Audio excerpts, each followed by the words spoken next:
کسی نے پوچھا کہ جب حاجی گھر واپس آتے ہیں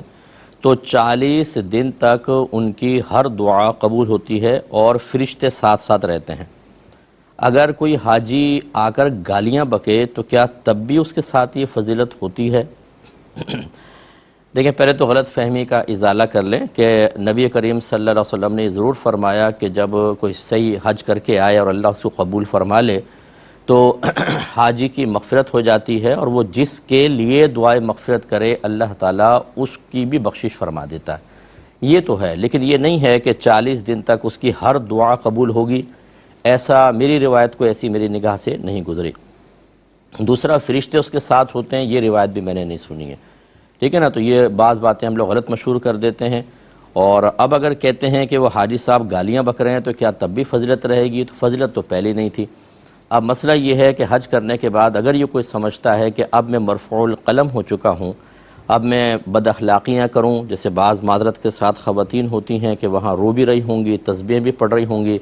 لیکن جب وہ واپس آتی ہیں تو اپنے رویے سے، اپنے بیہیویئر سے پورے گھر والوں کی زندگی عذاب بنا دیتی ہیں، تلخ جملے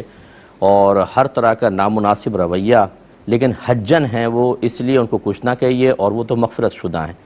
یہ ایک غلط خیال اپنے ذہن سے نکال دیں۔ اگر میں ایک عالم مفتی ہوں، اگر خدا نخواستہ میں خلاف شرع عمل کروں گا تو میرا مفتی ہونا، عالم ہونا مجھے اگرچہ نفع دے گا، لیکن بروز قیامت مجھے ان غلط چیزوں کا حساب دینا ہی ہوگا۔ اسی طرح اگر کوئی حاجی صاحب آ گئے، فرض کر لیں حج مقبول بھی ہو گیا، تو سابقہ گناہوں کا کفارہ ہوا ہے،